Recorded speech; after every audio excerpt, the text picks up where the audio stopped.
This is YSM Sports Media. Want to thank you for all your love and support. Really appreciate it. We wouldn't be able to do this without you. Go ahead and hit that subscribe button right now and click the notification button for all future content. Kris Casey, what's good, Kris? Oh man, another day, another dollar, right? What you got going on today? Working the fight. Rodney Rice, RDR Promotions, Donald No Love Smith, Mark Dawson. Gonna be a great card. Yo, Donald No Love Smith is fighting. What is the kid named? Foster? Yeah, undefeated kid. He can fight.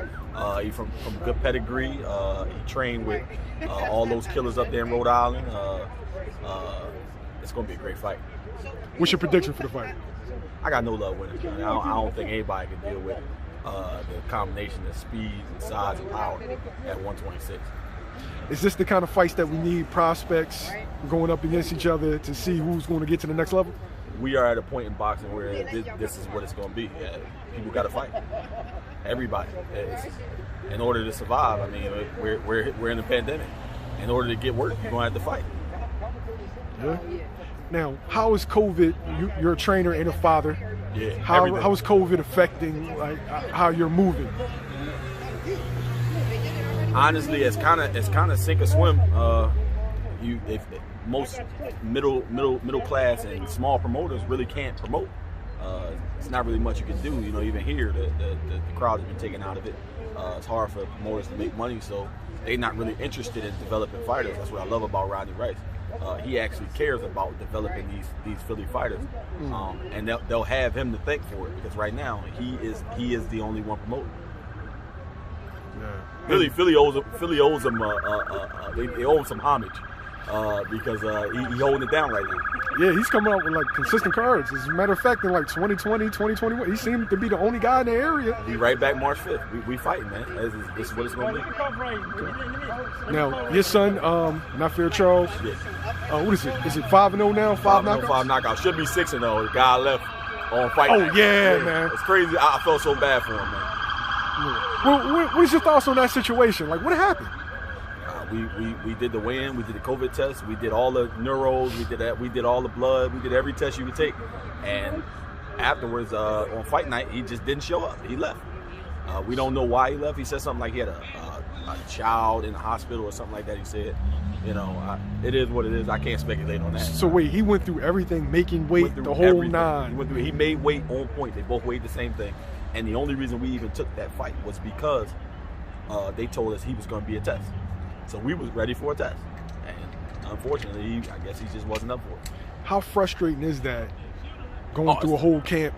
And I know Nafear had to be disheveled. Yeah, craziest stuff I ever saw, man. Crazy. I mean, and for him, you know, we got dates lined up back to back to back to back. We had a plan, and this kind of threw a monkey wrench in everything we had going on. So basically, I gave him a week off. I let him reset himself a little bit, and we went right back to the gym. We fight again February 20th in Mexico. Okay. Now, why Mexico? Just want to get away. I mean, I got to get them used to fighting in other places. It's for a little title, a little baby title. We're gonna fight for it, a little ABF title. We're gonna go fight. You know, you got to get the work. You got to get the experience. Okay. Now, is Mexico the normal go-to because you know you'll be able to get a fight and won't be as restricted as the United States? 100%. That and we get to go over. We're gonna kick it with Rick Ross for a while. We're probably gonna stay for a couple of weeks, relax after the fight. You know what I mean? Let them get a little bit of California weather. You know, this is better than this, man. This has been snowing like crazy. This is some bull, man. This is crazy. Yeah. And then they got us waiting outside, so that's even worse. Yeah, man. Yeah. Who wants to do that? My head, No.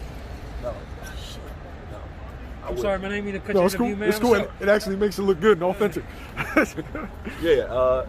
I'm happy we fight, man. That's it. I ain't gonna complain about COVID or any of that other stuff. We fight, man. That's all we can hope for at this point. How many dates are you expecting to have this year?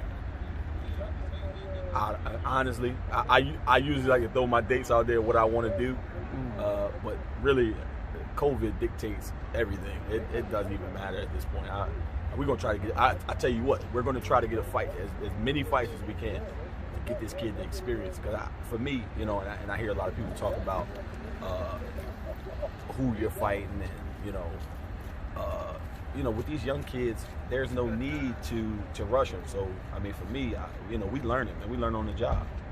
And when we get there, we get there. What's your take on the criticism of, you know, that somebody may face with fighting an opponent that's, you know, 2-13, 5-10, a young fighter that's coming up?